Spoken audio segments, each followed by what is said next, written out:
Welcome to the Unit Study Pro workshop. My name is Deanne and I am delighted to be here with you today. For you see, I am a Unit Study Pro and I am here to show you that each and every one of us are capable of becoming Unit Study Pros. What is your first thought when you hear the words Unit Study? Do you break out in a cold sweat and feel totally overwhelmed? Or do you love the idea of unit studies and think they're a great option for someone else? You just aren't creative enough, organized enough, or possibly even adventurous enough. Or maybe you're like me. You find unit studies to be a great option for your children, and you want to incorporate them as much as possible, and you're simply here looking for fresh ideas and information. In our family, like many homeschool families, we began homeschooling with a traditional textbook approach. And while this was easy to implement in our home, my children quickly became disinterested. As I began to research other options for homeschooling, we literally fell into the unit study approach after my husband accepted a barter payment for a job. His payment was a comprehensive unit study curriculum called The Weaver. We quickly adapted and began to love the idea of learning together as a family, and we also found that the subjects seemed to make more sense being interrelated. We found unit studies to be fun and successful in our home, and although we did not incorporate unit studies every year, more on that later, we definitely found them to be a valuable learning experience. My goal for this workshop is to equip you to become a Unit Study Pro, whether you choose to utilize one of the quality prepared curriculum available or you desire to create your own unit study.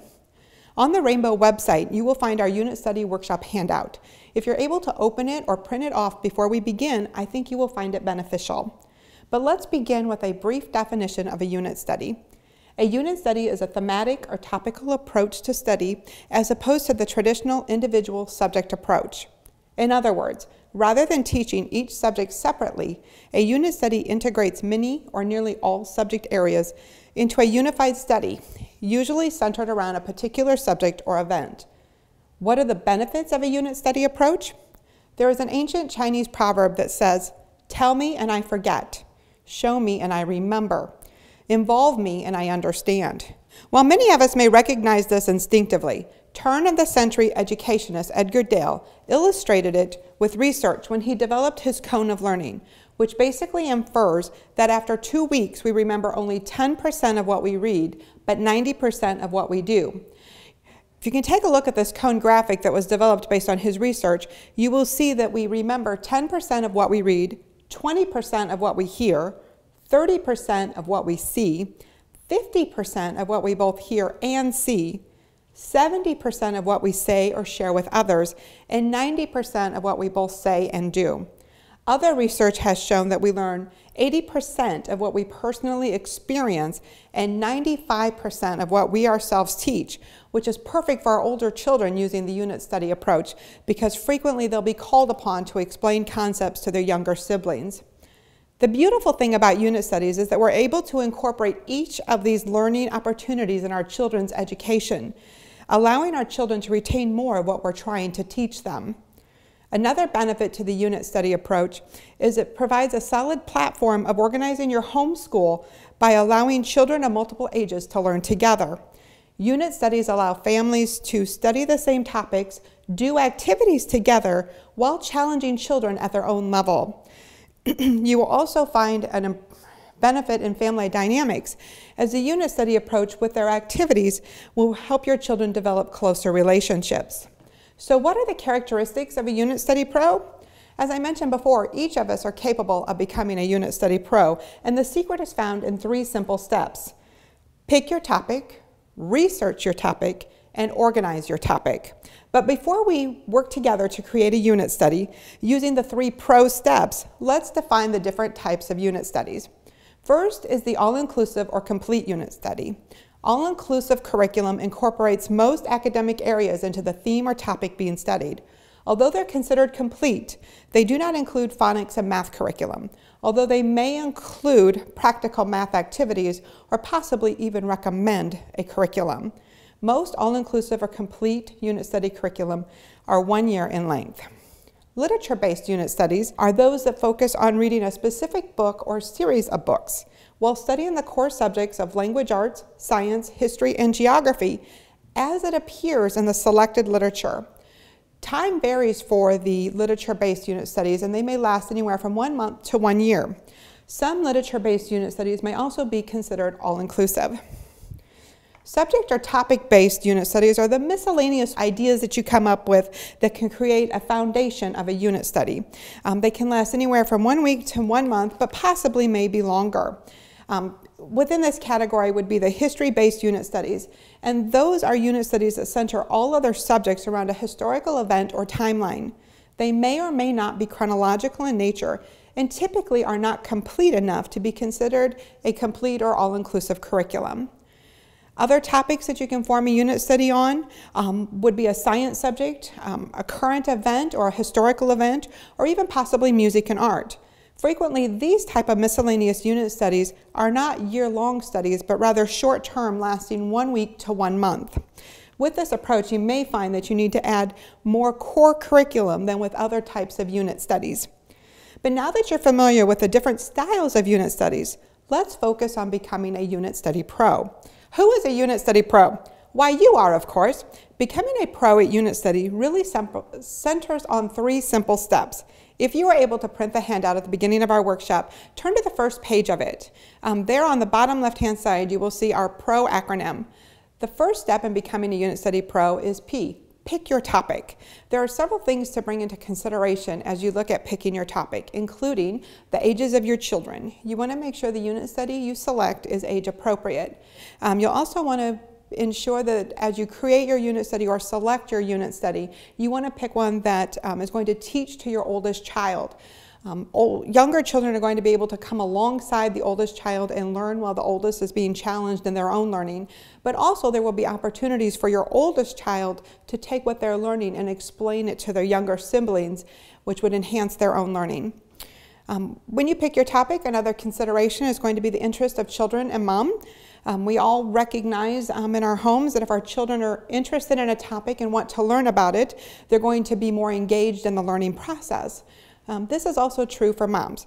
Moms, it must be a topic that we ourselves are interested in, or we actually are not going to do the work necessary to get the unit study done.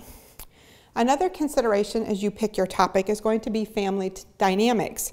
There are several factors under your family dynamics. The first is the number of children.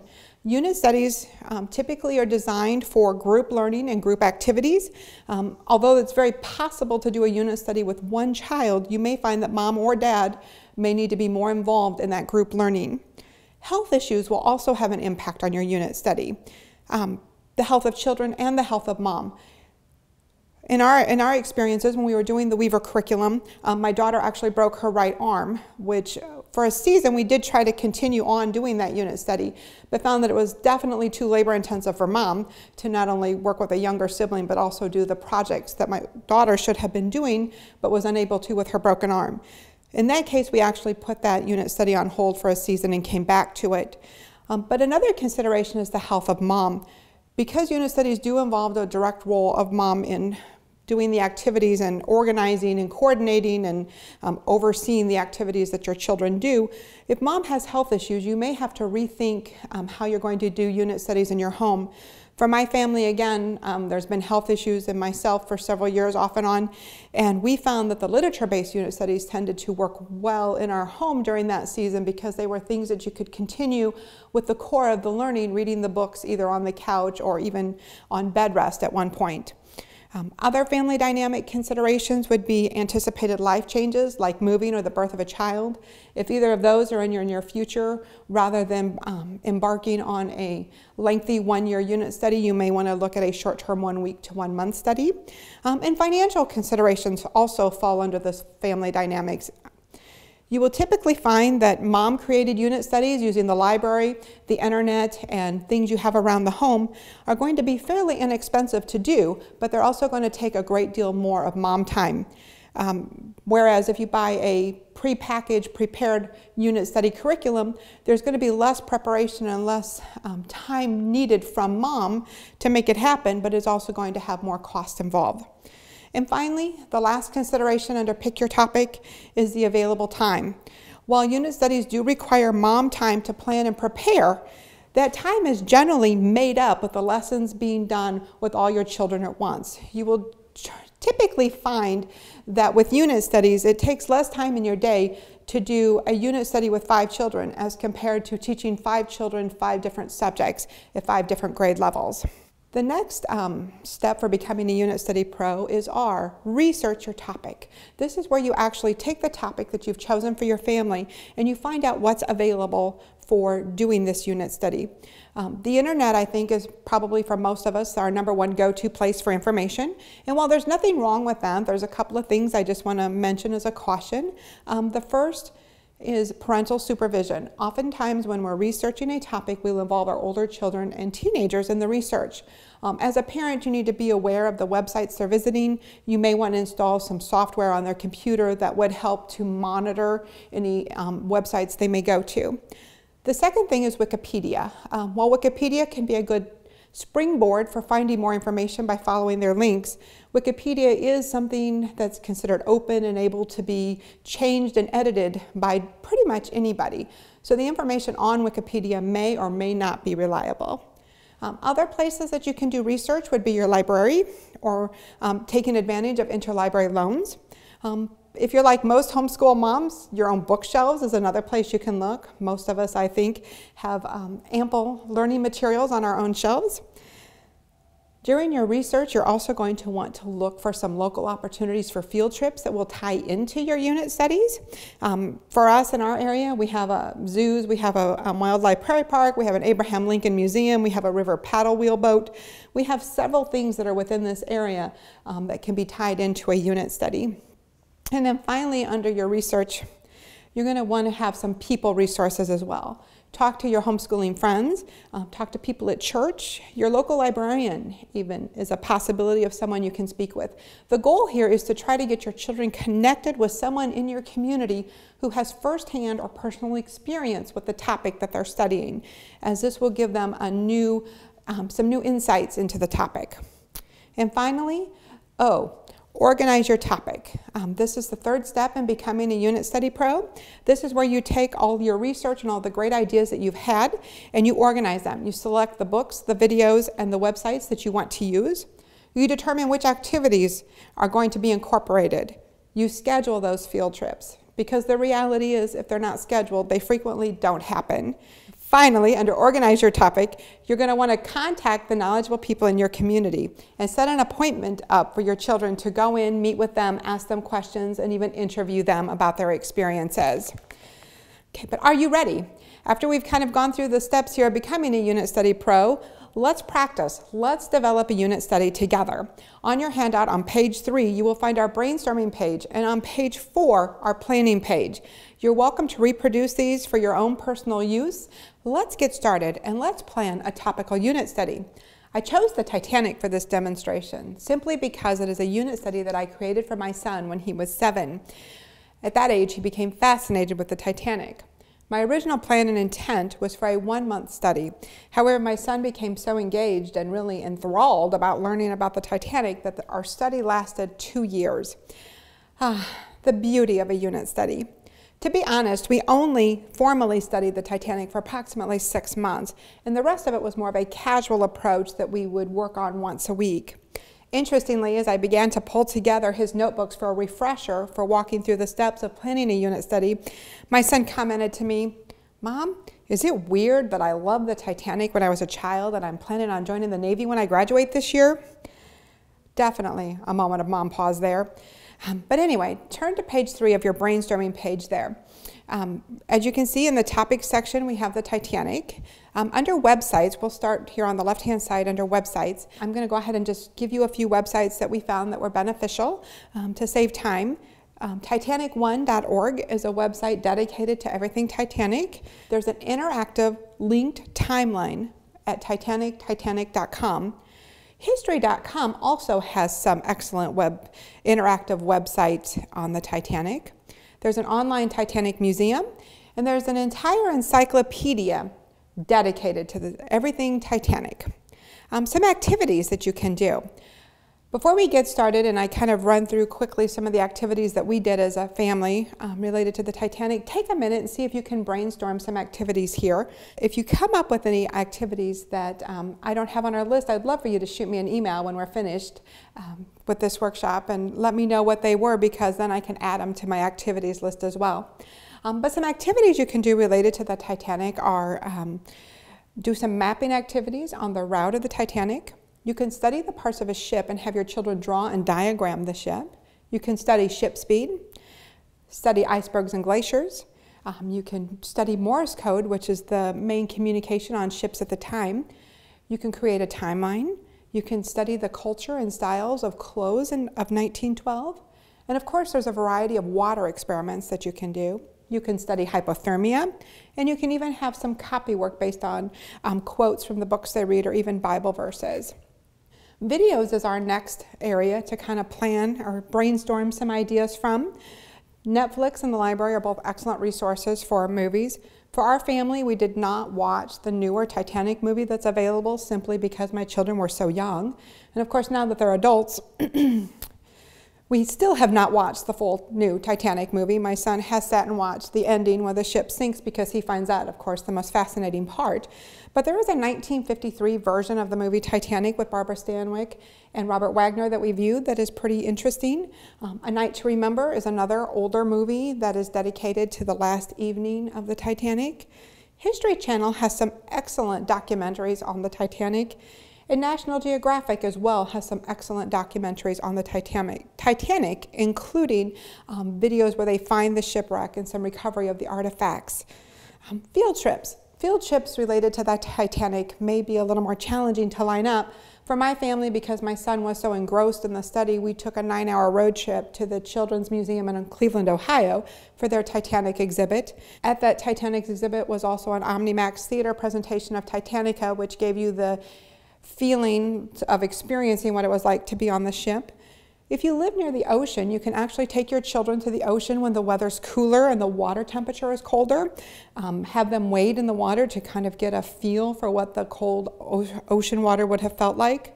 If you're near a U.S. Coast Guard, you may want to visit the Coast Guard and possibly talk to them about water rescues or talk to them about what it's like to live on a ship. If you're lucky enough to live near a Coast Guard station that has an ice patrol, they would be interesting to talk with as well, because the ice patrol portion of the Coast Guard was actually developed in response to the Titanic disaster. Books. There are a wide range of books that you can select for a study on the Titanic. Obviously, there's books that deal directly with the Titanic, and anymore you can find books that are written for every age group from preschool up into adulthood that deal with the Titanic disaster. Books on icebergs and glaciers. You can have your children read books on ships, including what's inside a ship and how a ship is built. You can read a biography on Samuel Morse and books on Morse code and learn how to do Morse code. And you can even read biographies on survivors, which although most of them are out of print now, many have been reprinted, or you can actually find them in a lot of local libraries. People resources. This may be a little more challenging to find since there are no survivors left at the Titanic. There is a YouTube video available called Survivors and What They Saw, which is actually interviews with various survivors of the Titanic. You can also, as I mentioned before, possibly talk to a Coast Guard member or maybe someone who's been in the Navy who can share the experiences of being on a ship and what it's like to be on a larger ship. But now that we've created quite a list of possible ideas for a unit study, it's time to organize them, re-look at them, and determine which of these are going to work best for you and your family. It's important to remember that just because you have a great brainstorming idea, you do not necessarily have to use it in your unit study. On page 4 is our planning page, and this is where we really take all of our great ideas and we break them down into kind of our plan of what we want to accomplish with this study. Under spelling and vocabulary, there's a variety of things that you can do that would tie into a study on the Titanic, including nautical terminology, including bow, stern, knot, port, hull, mast, etc. You can look at terminology related to hypothermia, have your children learn what frostbite is, lethargy, shivering. You can also have younger children learn glacier terminology, including ice caps, ice fields, the ice shelf, the iceberg, and so on. Penmanship is our next area for planning. As I mentioned previously, you can do copy work, including quotes from the book or possibly Bible verses that tie in. The third thing that we'll want to plan is writing assignments. These are going to need to be age appropriate for our children because of the nature of some of the information. It may not be appropriate for younger children to dive into some of the aspects of a Titanic study. But some things that you can do would be have your children create a notebook with pictures and even snippets of information on Titanic passengers and different crew members. You can do some research projects, which of course are going to need to be age dependent as well. Younger children can do a research project on how the Titanic was built, and older children can do a research project on class distinctions. Your children can summarize the story of the Titanic disaster. You can do a report on the recovery efforts. Children can be a newspaper reporter and create a headline and an article on the Titanic disaster. And older children, at the conclusion of the study, can take all of the information that they've learned through their readings, watch one of the Titanic movies, and write a comparison and contrasting paper on what we really know happened versus how it's portrayed in the media. Okay. Literature and reading comprehension. This part of your unit study can be done something as formal as a book report that you have your children do that they could prepare and even give orally. You can do something as simple as a narration and dictation exercise based on the Charlotte Mason approach. The Magic Tree House actually has a guide and book available that deals with the Titanic disaster if you find that you need more help with some of the steps in doing some reading comprehension. Music and art. For art, you can have your children draw a Titanic ship and label it. Older children could even draw an inside view of a ship. You can have your younger children draw an iceberg at the conclusion of your study on icebergs and glaciers, making sure that the majority of the iceberg is beneath the water. You can build a telegraph machine from a cardboard box and have your children practice Morse code. And for music, you can study the life of the band leader, Wallace Hartley, who chose to remain with several of his band members on deck of the Titanic as it sank. He did this as a ministry to other people, just to encourage them through the disaster and to help bring a sense of peace into the situation. It's been suggested that Nearer My God to Thee is the last song that he conducted. PE class is another consideration. There's a couple of things you can do with PE that would be kind of fun, I think, for children. If you live near water, you can have them row a boat or a canoe, one knot. If you're not near water, you could take the one knot and have them jog that or walk that far. When you study hypothermia, you can do various exercises with your children as a way to increase body heat and temperature. History, geography, and social studies. When you look and are planning a unit study, you're going to very quickly learn that the history, the geography, the social studies aspect, as well as the science aspect of a unit study, are typically the easiest things to pull together. And you'll frequently find that these are areas that you need to reduce a little bit in order to have enough time to do other things. So I'm just going to quickly run through some things that we did in history and in science. And obviously, again, you would probably not want to do all of these if you were doing a short-term 1-month study. First thing we did was a timeline. We constructed a timeline from 1880 through 1920. Just a couple of things that we had on the timeline. The construction of the Titanic began in 1909, but it did not sail until 1912. In 1912, there were 48 U.S. states, and the first zipper ever used was used in 1912. We did a lot of mapping activities, primarily focused on the route of the Titanic, including where it was built, where it sailed from, its destination, where it hit the iceberg and went down. Older children can actually learn and use latitude and longitude if you can get a hold of a chart of the Atlantic Ocean for them. Younger children can actually map where it's believed the iceberg broke off from the glacier, which is Greenland. You can study the clothing styles and culture of 1912. You can do a study on class distinctions. Older children can actually identify how class distinctions impacted survival rate. You can do some biography reading on some of the people that were on board the Titanic. For example, Mr. and Mrs. Isidore Straus, who died together on the Titanic, he was actually the co-owner of Macy's department store. Reverend John Harper and his daughter Nan, Captain John Smith, Major Archibald Butt was actually the military aide to President Taft, and he also perished on the Titanic. You can study the Marconi wireless radio transmitter, which was the means of communication during the Titanic's time.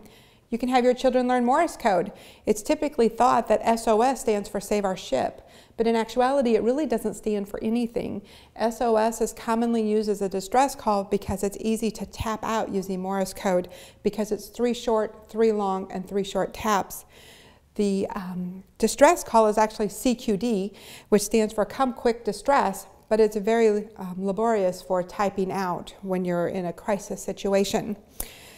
As I mentioned before, the U.S. flag had only 48 stars on it at the time of the Titanic disaster in 1912. You can have your children research what the 48 states were, including which states were added in 1912.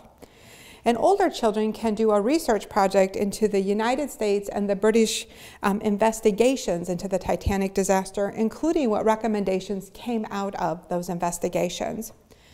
Okay, for science class, just several things that we did, and again, these are going to be age dependent. You can study glaciers, you can study hypothermia, including learning the symptoms, the treatment, and the prevention of hypothermia. As part of your glacier study, one thing you can have younger children do is melt ice cubes and graph the melting time, asking the question, does the amount of ice make a difference in melting time? And take several different plates and put 1 ice cube on one, 2 on another, 3 on a third one, etc., and have them check that hourly and document the time when it's completely melted. Another experiment that children can do is by asking the question, what freezes faster, salt water or fresh water? And to do this, you just have them make a hypothesis and then place 1 cup of fresh water and 1 cup of fresh water plus 2.5 teaspoons of table salt to mimic ocean water into the freezer. Check it every 30 minutes. And see if there's any progress or any changes, which freezes faster. And while icebergs are primarily fresh water, the ocean would have an impact on the iceberg's ability to melt. Younger children can also float items in fresh water and salt water and see if they float equally, and have them research those results. And if you want to bring a little more interest into that science experiment, you can actually continue to add salt to your salt water mixture and see if the amount of salt in the water makes a difference in how things float. Math activities. There's a great deal of math activities you can do with a Titanic study, and again, these are going to be practical math activities and not a complete math curriculum. Some things you can do: calculate the Titanic speed, converting knots to miles per hour. Calculate the distance the Titanic sailed before she hit the iceberg. Graph the temperature of the water in your science experiments. You can have children research the number of lifeboats and their seating capacity compared to the number of people on board. What is the percentage of people without an option for survival? You can even have children calculate the number of lifeboats that would have been necessary for everyone to survive. And you can have older children consider the statistics of the Titanic passengers. There were 705 survivors and 1,523 who drowned. What percent survived? Have your children locate the breakdown of men versus women who survived, and even have them locate the survival rate between the first, second, and third class passengers, and have them analyze this information. Bible and life lessons. Well, there is a great deal of life lessons that can be learned from the Titanic disaster. Just 3 quick ones that we did. The first thing we did was we studied the leadership and the responsibility of Captain John Smith, the captain of the Titanic. And I had my children research and discuss with me whether they felt he was a good leader and why they believed that way. You can also discuss the concept of women and children first, which was the captain's order as the ship sank. Is this philosophy still popular in today's culture? Why or why not? Discuss the changes over the past 100 years in our culture that has had an impact on this philosophy. You can also do a Bible study on pride. It's been reported that the Titanic's designer has stated God himself couldn't sink this ship. And then scripture for copy work in our final section here. Job 37:10, from the breath of God ice is made, and the expanse of the waters is frozen. John 15:13, greater love has no one than this, that one lay down his life for his friends. Song of Solomon 8:7 is actually on the memorial monument of Mr. and Mrs. Isidore Straus, and it says, many waters cannot quench love, neither can the floods drown it. In Acts 16:31, believe on the Lord Jesus Christ and you will be saved, which are reportedly the last words of Reverend John Harper. But congratulations, you have just planned a unit study. The only step that is left is transitioning your planning page into daily activities and choosing your resources. The daily activity step is often the most fun step because it is where you see your great ideas take on life. For my family, we found it beneficial to have a weekly goal or plan instead of a daily one. Oftentimes, we would become so enthralled with one section of our study that we would not want to move on. In foreign language, this is called immersion learning, and it really applies to all areas of learning. Having a weekly goal enables us to continue to move forward and achieve our learning, while at the same time allows us the time that we need to become ingrained and thoroughly enjoy the subject matter. You may find you want more direction as you begin to create your own unit studies. There are several valuable resources that are available to help you in your planning. Unit Studies Made Easy by Valerie Bent offers 4 books in one, including How to Create Your Own Unit Study, the Unit Study Idea Book, Success with Unit Studies, and For the Love of Reading. It's loaded with practical advice and tips to ease your transition into unit studies.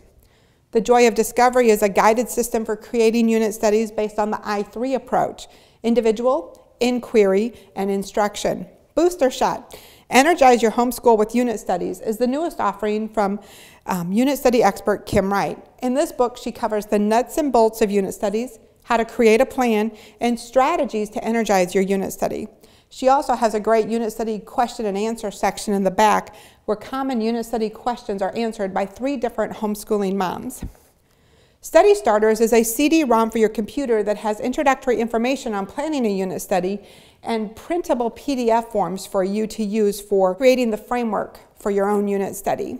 And finally, the Unit Study Daily Lesson Planner. If you find that you need that step-by-step, day-by-day instruction, then there's a Unit Study Daily Lesson Planner that will help you to organize your thoughts into a daily plan. But what if you're still not sure about incorporating unit studies in your home? Many families like my own began our unit study adventure using a prepared curriculum. Let's take a brief look at available unit study curriculum products. If you remember from our definition at the beginning of the workshop, the all-inclusive or complete unit study incorporates most academic areas into the theme or topic being studied, even though you do still need to add phonics and math. Examples of an all-inclusive or complete unit study would be the Weaver curriculum. The Weaver is 5 volumes long and thematically centered on the Bible. At the completion of the 5 volumes, you would study Genesis 10 through the life of Christ.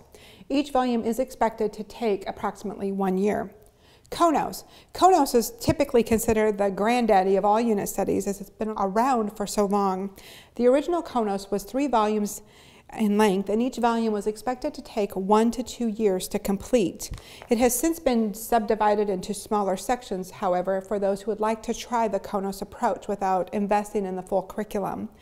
Konos is thematically centered on biblical character traits, for example, attentiveness, obedience, courage, and wisdom.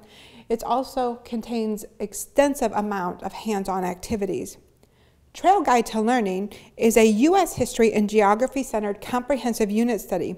While most unit study history curriculum approaches history through a chronological world lens, Trail Guide to Learning believes it is best to teach children U.S. history and geography first because it's what they're most familiar with, and it allows children to develop critical thinking skills so that when world history is studied, they are better able to comprehend the causes and effects of diverse world events. Trail Guide to Learning incorporates science, government and economics, art and music, writing skills, games and activities, and critical thinking skills as well. The first volume, Passive Exploration, teaches through the character and experiences of explorers who shaped us as a nation with their vision, determination, bravery, and sacrifice. Key figures studied include Columbus, the Jamestown settlers, Pilgrims, Daniel Boone, and Lewis and Clark. Primary science with Passive Exploration focus involves acquiring the basic skills of observation and recording, both in drawing and writing, as well as a study of the solar system and beginning life science through studying the animals and plant life of the explored areas. Volume 2 is called Passive Settlement, and it examines the settling of our nation through the lives of leaders who made a difference by standing for their beliefs. Key events studied include the colonial period, the Revolutionary War, the War of 1812, the Civil War, and westward expansion. Primary science focuses on earth science, including geology, weather, landforms, and climate, and the impact of these factors on the settlement. Key figures include George Washington, Paul Revere, Abigail Adams, Francis Scott Key, Clara Barton, Robert E. Lee, and Abraham Lincoln. In Volume 3, students study scientists and inventors who use their talents and abilities to provide better ways of living and working. Through this study, they will study the Industrial Revolution through the 20th century. Key figures include Ben Franklin, Samuel Morse, George Washington Carver, the Wright brothers, and Thomas Edison.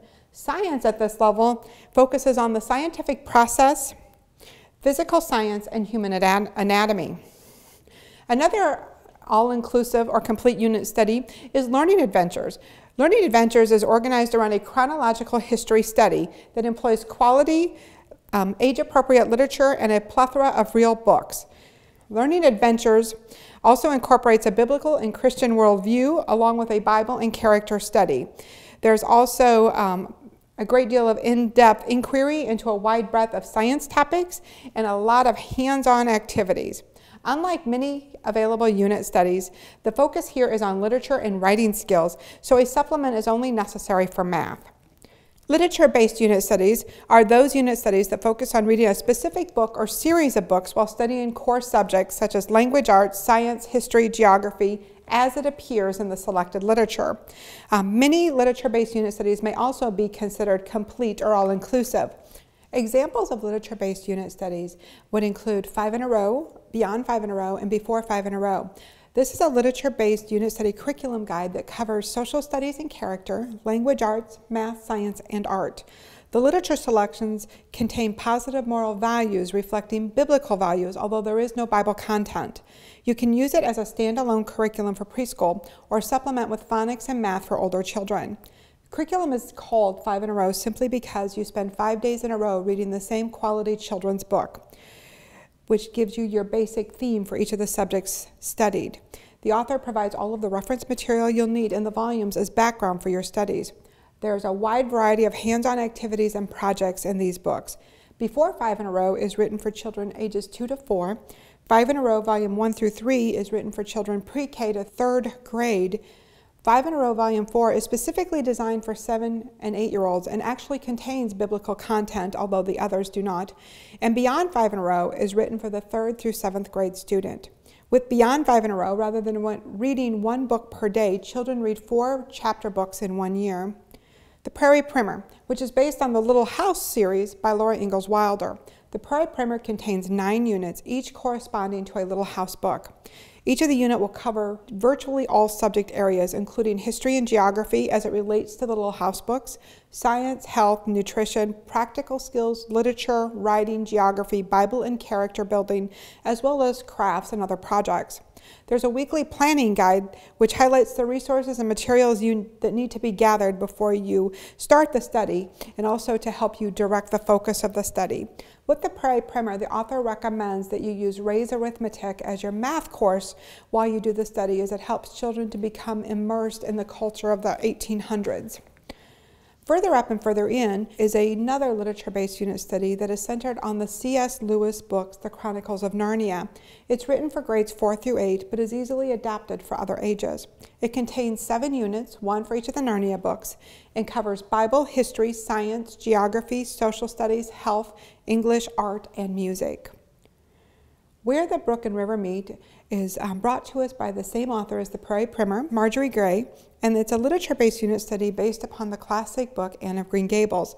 It's written for the junior high and high school student and incorporates history, geography, literature, composition, Bible, fine arts, social studies, economics, health, physical and occupational education, and life skills.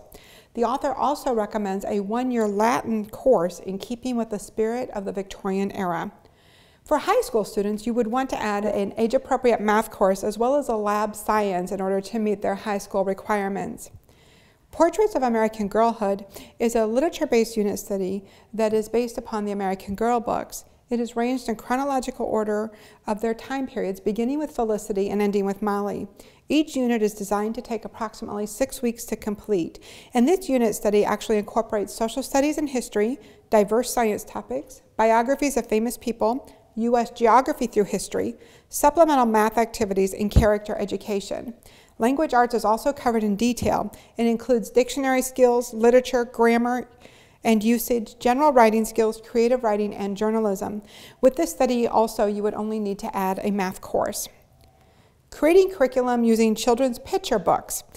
This study is actually more of a guide, and it uses 18 children's books, including books like Clifford the Big Red Dog, Corduroy, Goodnight Moon, If You Give a Mouse a Cookie, The Polar Express, and many others. This guide will give you a story summary, a before the story, during the story, and after the story activity suggestion, a helpful shaded box that points out themes, skills, some vocabulary, and related books. And it's also followed by connections to various curriculum areas, including language arts, math, science, problem solving, and social skills, fine motor, gross motor, visual discrimination, art, and creative dramatics. It includes reproducible pages and is designed for children pre-K through first grade. With this study, pre-K, it would be fine, it would be enough for them. Older children, kindergarten and first grade, you would also want to add phonics and math to it. On the Loose with Dr. Seuss. Dr. Seuss was passionate about making reading fun so that children would gain what he felt was the most important skill for success in life, reading. This book uses 23 Dr. Seuss books as the basis for a wide variety of reading, writing, thinking, art, and research activities. There's also background information on Dr. Seuss. Activities greatly vary, but imagination and thinking are important ingredients in all of them. You would also want to add math, phonics, and other language arts skills alongside this guidebook. Subject or topic-based unit studies. These can be anything from history to a variety of other subjects.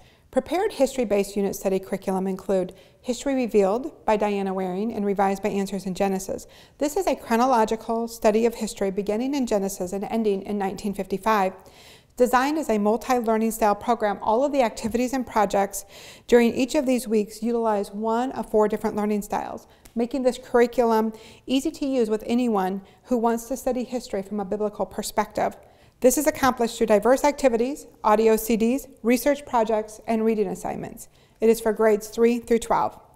TRISMS is another prepared history-based unit study, and it's a thorough history-based unit study that incorporates literature, science, history, geography, rhetoric, writing, vocabulary, art, music, and architecture.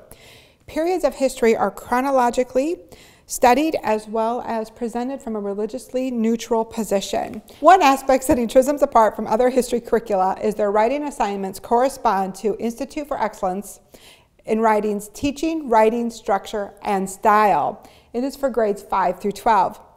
And then short-term unit study guides typically will last 1 week to 1 month, and they may require, once again, more core curriculum alongside the topic. For those of you who are wanting to try out unit studies and not sure you really want to commit to them, this is a great place to start and will often make a great summer study or even provide a nice break from your traditional curriculum. Some examples would be the Homeschooling Learning Network CD-ROMs. There are studies available on presidents, U.S. history, life science, as well as other topics. Intelligo is also in CD-ROM format and has subject matter that deals with baseball, the Great Lakes, American government, whales, orchestra, and the solar system. Amanda Bennett has also taken her unit study guides and put them into CD-ROM format. She has studies available on patriotic holidays, American heroes, auto racing, and elections, for just to name a few. Kim Wright has some short-term unit studies available in topics such as photography, microscopes, flower arranging, and botany.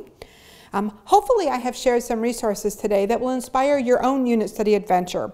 Just remember, you are a Unit Study Pro.